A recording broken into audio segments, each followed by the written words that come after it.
تحفظات پر غور کیا، نہ کسی کے اعتراض کو اہمیت دی۔ پنجاب اسمبلی نے ہتک عزت بل 2024 منظور کر لیا۔ اپوزیشن کی تمام ترامیم مسترد، حزب اختلاف کے ارکان کا احتجاج، بل کی کاپیاں پھاڑ دیں، صحافیوں کا بھی پریس گیلری سے واک آؤٹ، بل کے خلاف اسمبلی کی سیڑھیوں پر احتجاج، ملک گیر احتجاج کی کال دے دی، ہتک عزت بل کو کالا قانون قرار دے دیا۔ قانون کے مطابق بل کا اطلاق الیکٹرانک، پرنٹ اور سوشل میڈیا پر ہوگا۔ فیس بک، ٹک ٹاک، ٹویٹر، یوٹیوب، انسٹاگرام پر بھی غلط خبر یا کردار کشی پر 30 لاکھ روپے ہرجانہ ہوگا۔ کیس سننے کے لیے ٹریبیونلز قائم کیے جائیں گے جو 180 دنوں میں فیصلے کے پابند ہوں گے۔ آئینی عہدوں پر تعینات شخصیات کے کیسز ہائی کورٹ کے بینچ کے پاس سنے جائیں گے۔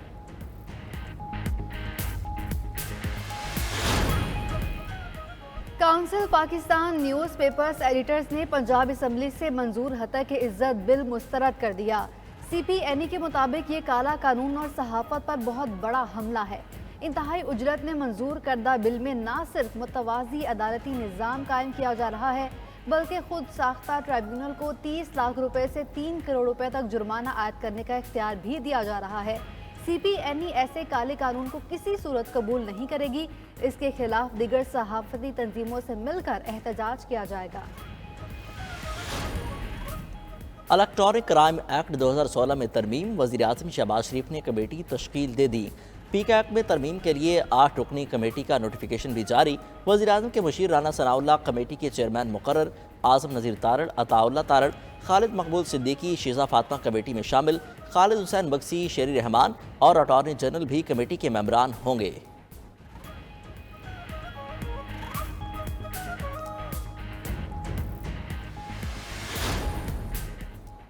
اسلام آباد ہائی کورٹ کا شاعر احمد فرحات کی عدم بازیابی پر اظہار برہمی، سیکرٹری داخلہ اور سیکرٹری دفاع کو آج ذاتی حیثیت میں طلب کر لیا۔ کیس کی سماعت کے دوران جسٹس محسن اختر قیانی نے ریمارکس دیے، اب معاملہ ایجنسیوں کے اختیار سے باہر نکل گیا ہے۔ ایک طرف میسیجز بھیج رہے ہیں، دوسری جانب کہہ رہے ہیں بندہ ہمارے پاس نہیں۔ یہ اغوا برائے تاوان سے زیادہ سنگین جرم ہے۔ ابھی سیکرٹری دفاع، سیکرٹری داخلہ، پھر وزراء اور وزیر اعظم کو بلاؤں گا، ان کو کہوں گا بتائیں ایجنسیاں ملک چلائیں گی یا قانون کے مطابق کام چلے گا۔ ہدایت دے رہے ہیں بندہ عدالت کے سامنے پیش کریں۔ کیس کی سماعت آج پھر ہوگی۔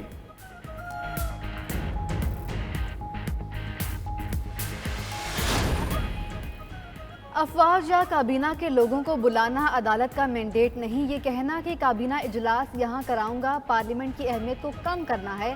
تمام اداروں کو اپنی حدود میں رہنا چاہیے۔ وزیر قانون اعظم نذیر تارڑ کی اسلام آباد میں نیوز کانفرنس۔ کہا اسلام آباد ہائی کورٹ کے ریمارک سے تکلیف ہوئی، یہ کہنا مناسب نہیں۔ وزیر اعظم اور وزراء کو بلا لیں گے۔ افواج پاکستان اپنی حدود میں رہ کر ہی کام کرتی ہیں۔ کسی کے حقوق پامال ہوں تو عدالت سے رجوع کیا جا سکتا ہے۔ مسنگ پرسنز کا مسئلہ آج کا نہیں 4 دہائیوں کا ہے۔ افواج پاکستان نے دہشت گردی پر قابو پانے کے لیے بے پناہ قربانیاں دی ہیں۔ عدالت سے سنسنی خیز خبریں باہر نکلنا غیر مناسب ہے۔ احمد فرحات کا معاملہ سنجیدہ ہے، اس مقدمے کا سنجیدگی سے ہی آگے بڑھنا چاہیے۔ قرغیزستان سے پاکستانی طلباء کی وطن واپسی جاری۔ بشکیک سے پاکستانی طلباء کو لے کر نجی ایئر لائن کی ایک اور پرواز لاہور پہنچ گئی۔ ایئر بس 320 کے ذریعے 180 طلباء لاہور پہنچے۔ بشکیک سے پاکستانی طلباء کو لے کر اب تک 4 پروازیں لاہور لینڈ کر چکی ہیں۔ ایئرپورٹ سرائے کے مطابق 4 پروازوں سے 600 سے زائد طلباء لاہور پہنچ چکے ہیں۔ اوورسیز پاکستانیز فاؤنڈیشن نے طلباء کے لیے خوراک، ٹرانسپورٹ اور ایمبولینس کا انتظام کیا۔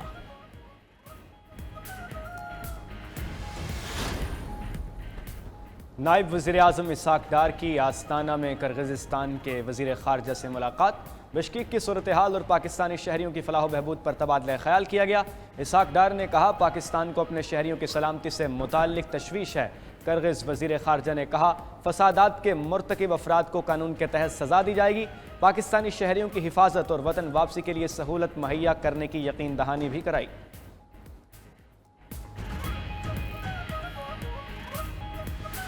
ایرانی صدر ابراہیم رئیسی کی آج تبریز میں نماز جنازہ کی تیاریاں مکمل۔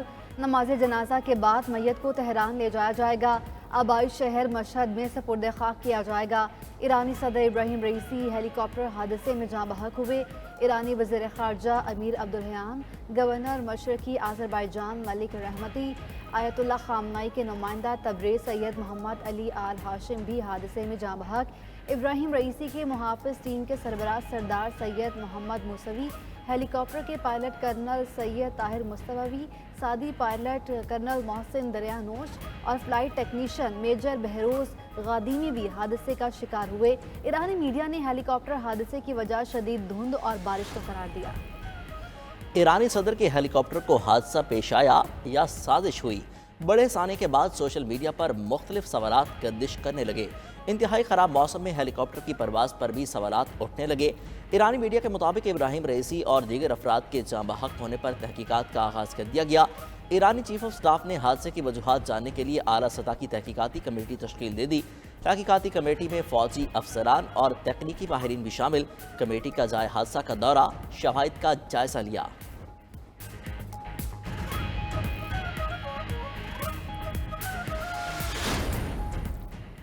نائب صدر محمد مخبر 2 ماہ کے لیے ایران کے عبوری صدر مقرر۔ نائب وزیر خارجہ علی باقری کو قائم مقام وزیر خارجہ مقرر کر دیا گیا۔ ابراہیم رئیسی کے انتقال کے بعد ایران میں صدارتی انتخابات 28 جون کو ہو گئے۔ عدلیہ، حکومت اور پارلیمنٹ کے سربراہان کے اجلاس میں فیصلہ۔ ادھر بڑے سانحے پر ایران غم میں ڈوب گیا۔ ملک بھر میں 5 روزہ سوگ کا اعلان کیا گیا۔ ایرانی سپریم لیڈر آیت اللہ خامنائی کی زیر صدارت سپریم نیشنل سیکیورٹی کونسل کا اجلاس بھی ہوا۔ شرکاء کا صدر رئیسی کے انتقال پر گہرے دکھ اور غم کا اظہار۔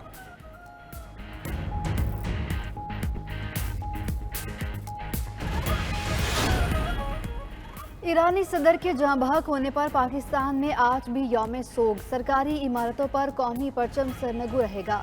کابینہ ڈویژن کا نوٹیفیکیشن جاری۔ ادھر اسلام آباد میں ایرانی سفارت خانے میں غیر ملکی سفیروں کی آمد۔ عمان، عراق، فلسطین اور شام کے سفیروں نے صدر ابراہیم رئیسی اور دیگر شخصیات کی شہادت پر افسوس کا اظہار کیا۔ تعزیتی کتاب میں تاثرات بھی درج کیے۔ متحدہ عرب امارات کے صدر شیخ محمد بن زید ال نہیان کا ایرانی حکومت اور عوام سے تعزیت کا اظہار۔ اپنے پیغام میں کہا، دعا کرتے ہیں خدا انہیں ابدی سکون عطا کرے۔ قطر کے امیر تمیم بن حمد الثانی کا بھی ایرانی حکومت اور عوام کے ساتھ اظہار تعزیت۔ لبنان اور شام کی حکومتوں نے 3 روزہ سوگ کا اعلان کر دیا۔ سعودی عرب، اردن، چین، روس، بھارت، وینزویلا، اقوام متحدہ، یورپی یونین سمیت دیگر ممالک کے بھی تعزیتی پیغامات۔ ڈیزل کی قیمتوں میں کمی کے بعد ریلوے نے کرایوں میں نمایاں کمی کر دی۔ 1 کلومیٹر سے 200 کلومیٹر تمام کلاسز کی ٹرینوں کے کرایوں میں کمی۔ بعض ٹرینوں کی اکانومی کلاس کے کرایوں میں 54% تک کی کمی۔ نوٹیفیکیشن بھی جاری۔ اے سی کلاس کے کرایوں میں 40% تک کی کمی کی گئی۔ لاہور تا راولپنڈی ریل کار اکانومی کلاس کا کرایہ 250 سے کم ہو کر 100 روپے ہو گیا۔ خیبر بیل زکریہ، شالیمار، علامہ اقبال، عوام ایکسپریس کے کرایوں میں بھی نمایاں کمی۔ ملت، پاکستان، رحمان بابا ایکسپریس اور بولان کے کرایوں میں بھی کمی کر دی گئی۔ ریلوے حکام کے مطابق نئے کرایہ نامے پر عمل درآمد شروع ہو گیا۔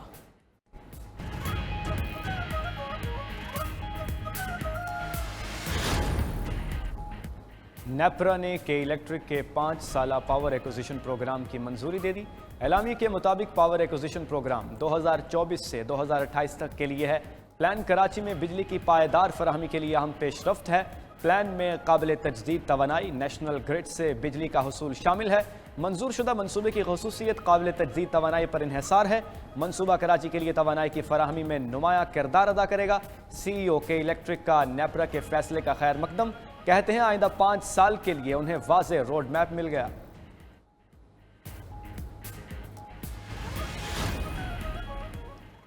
ججز تعیناتی کیس میں لاہور ہائی کورٹ کا وزیر اعلیٰ پنجاب کی طلبی کا اندیا۔ صوبائی حکومت کو ججز کی تعیناتی کے لیے آخری موقع دے دیا۔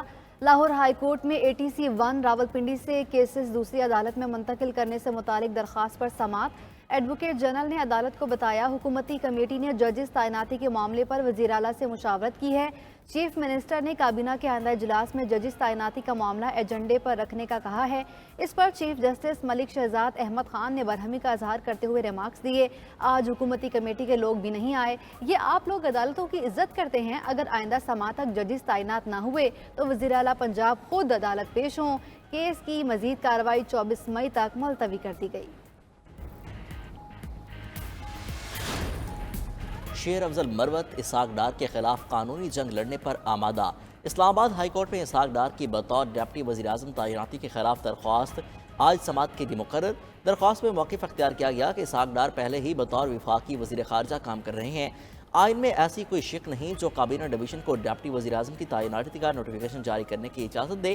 ایک شخص جو غیر قانونی طریقے سے تعینات ہو ریاست کی برات حاصل نہیں کر سکتا۔ اسحاق ڈار کی بطور ڈپٹی وزیر اعظم تعیناتی کا 28 اپریل 2024 کا نوٹیفیکیشن کالعدم قرار دیا جائے۔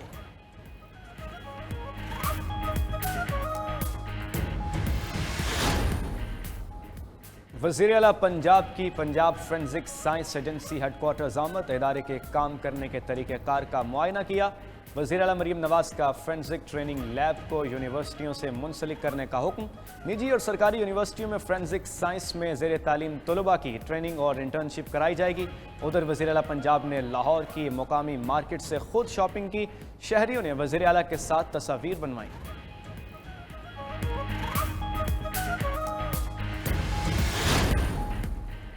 ملک بھر میں شدید گرمی کی لہر، محکمہ تعلیم پنجاب نے 25 مئی سے گرمی کی چھٹیوں کا اعلان کر دیا۔ اس سے پہلے 1 جون سے 14 اگست تک چھٹیوں کا اعلان کیا گیا تھا۔ پنجاب میں کالجز کے اوقات کار میں تبدیل، کل سے کالجز صبح 7:30 بجے سے 11:30 بجے تک لگیں گے۔ ادھر پی ڈی ایم اے پنجاب نے 21 سے 27 مئی تک ہیٹ ویو الرٹ جاری کر دیا۔ ترجمان پی ڈی ایم اے کا کہنا ہے ہیٹ ویو سے میدانی علاقے خصوصاً جنوبی پنجاب شدید گرمی کی لپیٹ میں رہیں گے۔ ڈی سیز کو عوامی مقامات پر ہیٹ ویو سے بچاؤ کی سہولیات یقینی بنانے کی ہدایت۔ محکمہ صحت نے ڈاکٹرز اور پیرامیڈیکل اسٹاف کی چھٹیاں منسوخ کر دیں۔